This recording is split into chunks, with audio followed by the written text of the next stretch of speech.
Okay, it's Monday morning. I'm in the shop.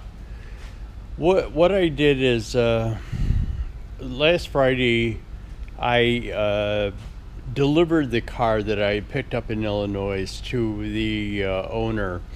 It was probably about 40 miles away from here. I had to deliver it to him. But before I delivered it to him, in my last shop update video, I had talked about the ramp. I can't move it over, that bar was bent. What I actually did, and off camera, we put a jack under it with a block of wood and tried to raise it up, and it did bend it up a little bit, but it wouldn't fix it. What it did is it would pick the trailer and the car that was on the trailer right up off of the ground. So what I've got to do is probably strap the trailer down somehow and try and bend it. Now what happens is it won't allow that ramp to move past the bend. Now I can take it out, and this is kind of why I positioned the trailer in here. I can pull that pin out through the end. I've got to move those buckets and those old tires and stuff out of there, but I can move it out. But I doubt if I'd be able to get it out, because if I can't get the ramp to move past that position, there's no way I'm going to be able to pull the pin out through that ramp. So what I've got to do is I'm going to tie the trailer down to the floor. I'll drill a couple of anchors into the floor, strap a chain over it, tie the anchors down, or strap the chain down, which in turn straps the trailer down. Let me rephrase this. I'm going to bolt the chain down, which in turn is going to strap the trailer down, and then I'll try and jack that up a little bit, enough so that I can get the ramp to move past it. Once I get the ramp to move past it, that way I will know that I can pull that bar out. And what I will do is I will just pull that bar out, take it over to the press, and straighten it out on the press. But there's that. So the trailer's in here. At the same time the trailer's in here, you know, it's getting towards winter. We haven't had any significant snow yet, but it's getting towards winter, so I want to get the trailer kind of prepped up for winter time. There's a lot of mud on the ramps and stuff like that, but what I'll do is I'll just clean them up, and I'll clean the whole trailer up, and touch up any spots on it with black paint that are rusty. But I'll bring you back and show you all of that as I do it. So what I did is pull the shaft out of this thing, and I can't get it straightened. I tried to put the jack under it while it was the ramp was on. Tried to put the jack under it while the ramp was off, so it won't straighten. And I can't get it off because I'd never be able to pull it through that other ramp. As a matter of fact, it gets stuck on that bracket right there. I'm just going to insert this into a spot in this trailer video. Originally I told you that what I was going to do is bolt the trailer down to the floor using a chain and some anchors drilled into the floor. Well, I actually didn't do that, and the reason why I didn't do that is after I filmed that portion of the video, we tried, and when I say we, my grandson was here working on something else, and we were just kind of messing with it. We were able to actually get this one ramp pull the rod out far enough to be able to slide this right-hand ramp off, the right-hand ramp as you're looking at it. Slide it off of the bar and try and bend that bar, and it got to the point where I actually thought that we might end up bending them sleeves on the the mid support sleeves on those brackets putting so much force on it. So that's at the point where I called the steel warehouse, found out that the bar was going to be $96, and thought for $96 I would have much more aggravation in it trying to bend it, get it out, take it to the press, and straighten the rod out than I would have for $96. So I just bit the bullet, cut the rod, and pulled it apart. And I've got that scrap rod now that I could probably use for some other project. And I have a new rod in here now. So I just kind of wanted to insert that so that it would clarify why I didn't bolt it down to the floor and go that route. So I called the metal supply warehouse, and I can get a piece of cold rolled the same size of this for $96. So that's what I'm going to do. I'm just going to cut this off, be able to use the bar for something, and put a new piece of cold rolled in it. Okay, so here's the trailer with the bar removed totally. What I did is I went out and got a welding blanket. I didn't have a welding blanket, so went out and got a welding blanket and tucked in between the back frame rail of the trailer and that rod, and just cut it off with a torch. And then here's the rod. Here's the rod cut. Now what I did is I just took that cordless angle grinder with a flapper disc on it and just smooth out the slag so that I could pull it out through those sleeves. But anyways, as I mentioned in a previous video, I've got a rod. It's on hold for me. I'll go down in the morning, pick it up. Piece of cold rolled. They didn't have any hot rolled steel, so I got a piece of cold rolled, $96, and I'll put it in. Now, you're probably asking why I didn't heat it up and bend it, because if you heated that thing up and rebent it back there, that would create a weak spot in that rod. Where you had heated it up and bent it would always be weak unless you had tempered it to get it back so that the rod was all at one strength again. So I really didn't want to do that. It would always be in the back of my mind every time I drove something up and down them ramps that there was that weak spot in it. So and if I could have gotten the rod out, if I could have just bent it back enough to be able to pull the rod out, I could have put it over in the press and just straightened it out using the press. But again, couldn't get it out. So for $96, I just cut the old rod off, and now that rod won't go to waste. I can always use it for something, some project will come along that I'll need that rod for. So it's not a waste of money. So anyways, there it is. Bring it back when I get the new rod. Okay, I went down to the metal supply house today and picked up that piece of 1.5 inch cold rolled steel. It's a little long. It was 7 1/4. I needed a 5 1/2. So that's 8 foot. 8 foot 7 1/4, and I needed 8 foot 5 1/2. So I'm just cutting that little chunk off of it. But there it is.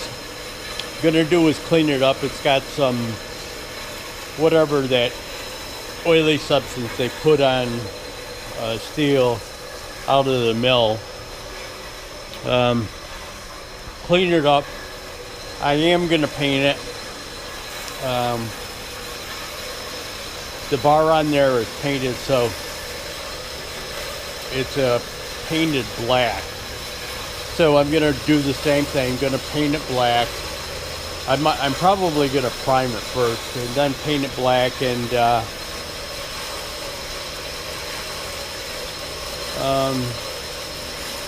stick it in, then I gotta drill that hole. But I think I'm gonna drill it in place, but I'll show you doing that. Just a little quick shot here. I changed my mind. Instead of drilling it on the trailer, I marked it. I put it in the trailer and just marked that rod where it needed to be drilled. And I brought it over here to the mill. Put it in one of the vices that's got a V-notch in it so that it centers that rod up. Leveled it with a stand. Found the center of the rod, and I'm going to drill it here. And then put it back into the trailer. The only reason I did it is because hand drilling it on the trailer would have been iffy. The rod might have turned, or could turn when you're starting to drill it and you get it off. So, and you don't know when you're straight. This way I know that it's straight and level going down through. Now whether the hole on the trailer is straight and level and how they drilled it, I'm not really sure, but I'll soon find out. I'll show it to you when I put it on. But I just wanted to show this to you. Okay, I've got the rod over here at the welding bench. I'm just resting it on one end of the bench, and what I've done is painted it, or in the process of painting it. I'm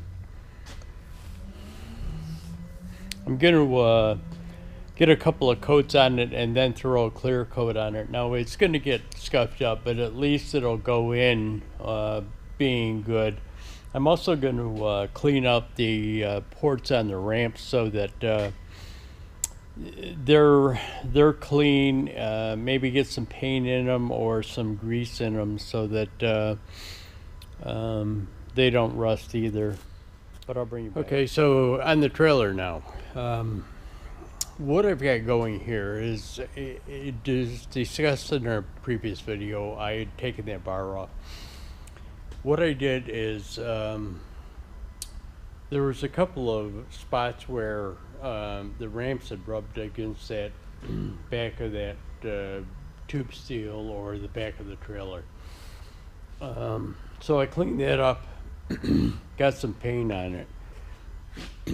So I'm ready to put the ramps back on, put that bar in and put the ramps back on. There's that bar up on the trailer. I've got it painted and clear coated, and I just got to get the ramps up in position and slide that bar through and bolt it in, and then that will be taken care of. I'll bring you back when I do it. Okay, so here's the bar back on again. I didn't film putting it back on. My grandson came over and we just, between the two of us, slid it in, and the only reason you needed two, you could have probably done it myself, but what you have to do is pick up the ramps a little bit to line up the tube, the sleeve and the base of the ramp. But anyways, there it is. It's on.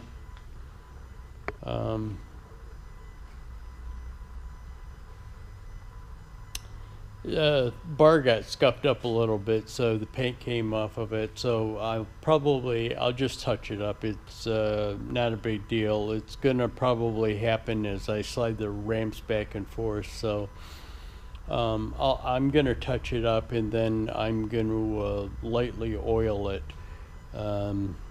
so that they slide fine, and it any places that don't get touched up won't rust. But it's a trailer. It's gonna happen.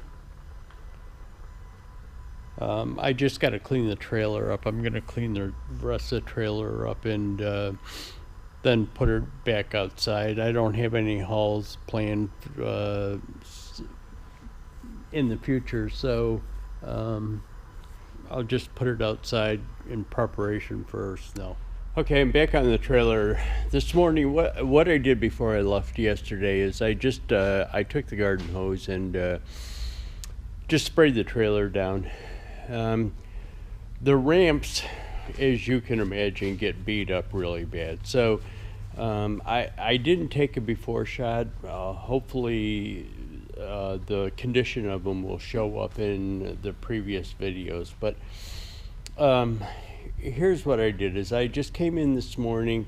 I took a sanding disc, flapper disc on a right angle grinder, and went over them and took off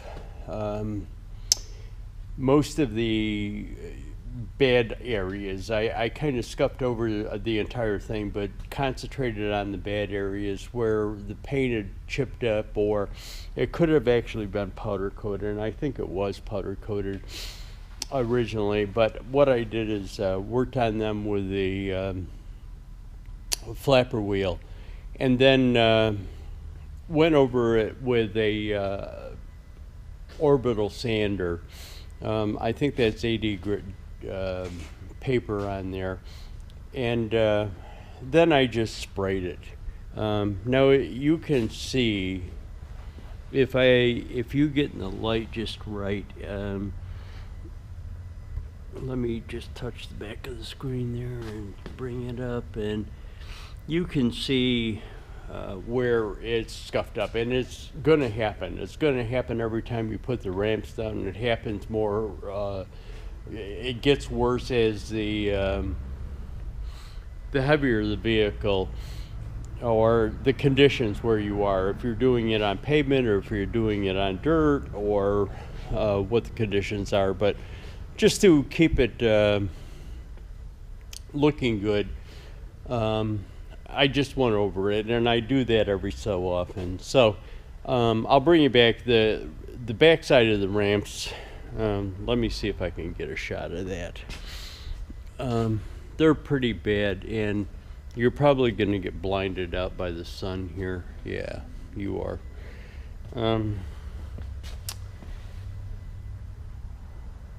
Let me, what I'll do, let me get a light and I'll shine it in there.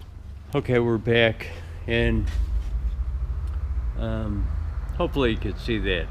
Now this is, that ramp is beat up pretty bad from the cleats of that bulldozer, but what I'll do is I'll just go through, take the flapper disc, go through, clean that up after the other side dries up so that I can put the ramp down. Clean that up also, and throw a coat of paint on that too. I'm going to do the same thing down here. That's kind of where, as you're driving, where the ramps are laying down, and it just kind of rubs on that. So I'll bring you back when I get it done. Okay, back of the trailer, and this video has probably gone on way too long. I told you that I would show you the thing after I got it touched up. So there's that deck, and the back side of the ramp, or the top side of the ramp when you have them down. You've probably seen the other side. I showed you the other side in another video, but what I'll do now is just get the trailer washed up, grease it, and put it over in its parking spot until the next haul. There are some spots on it, and let me just tell you what I'll do with it. After I wash it and get it dries off, I might scuff some of these spots up with some sandpaper and just hit them with paint. And there's probably some places along the rub rail where I'll do the same thing, like there. But that's it. The deck will stay that way until next spring, and I'll probably redo it. Just use Thompson's water seal, and it's a Thompson's water seal with stain on it. But I'll use that. But that's it. The video's gone long enough.